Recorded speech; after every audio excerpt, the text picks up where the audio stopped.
आता पाहूया 36 जिल्हे 50 बातम्या।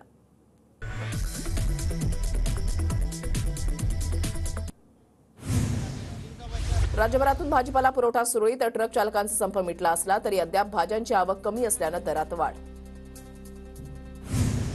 पुणे मार्केट यार्डमध्ये आज गाड्यांची आवक 20% घटली। आज 1100 गाड्या दाखल, मात्र भाजीपाल्याचे दर स्थिर।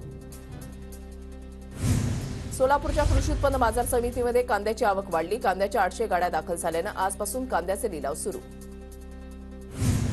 देशभरातील रेशन दुकानदार बेमुदत संपावर। 14 सूत्री कार्यक्रम मंजूर करावा, कमिशन वाढवावं, धान्यातील तूट भरून देण्यात यावी, अशा विविध मागण्यांसाठी संप। नागपूर जिल्ह्यामध्ये सर्व पेट्रोल पंपांवर पेट्रोल आणि डिझेल पोहोचणं, इंधन मिळत असल्यानं सर्व व्यवहार सुरळीत। राजाराम कारखाना मारहाण प्रकरणामध्ये राज्य व्यवस्थापकीय संचालक असोसिएशन आक्रमक। Maharashtra state factory managing director असोसिएशनकडून निषेध। मारहाण करणाऱ्या संबंधितांवर कारवाई न झाल्यास संपाचा इशारा। सुषमा अंधारेंविरोधात मालेगाव तालुका पोलीस ठाण्यामध्ये गुन्हा दाखल। अमन परदेशी यांच्या तक्रारीवरून गुन्हा दाखल। अंधारेंनी हिंदू धर्मियांच्या भावना दुखावल्याचा आरोप। पुणे जिल्ह्यामध्ये कुणबीच्या 2.5 लाख नोंदी। खेड आणि जुन्नर तालुक्यामध्ये सर्वाधिक नोंदी।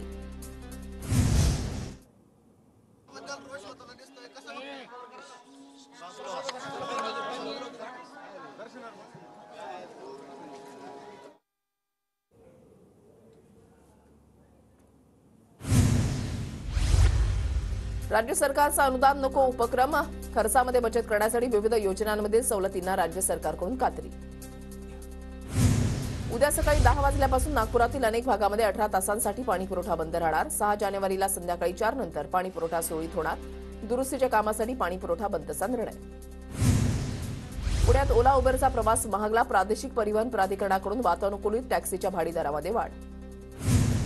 पुण्याच्या भोर तालुक्यामधल्या हिंडोर्शी धामणदेववाडीच्या जिल्हा परिषद शाळेमध्ये शिक्षकांची पदं रिक्त। शाळेला शिक्षक देण्याची ग्रामस्थांची मागणी। पंचायत समितीच्या शिक्षण विभागाला निवेदन।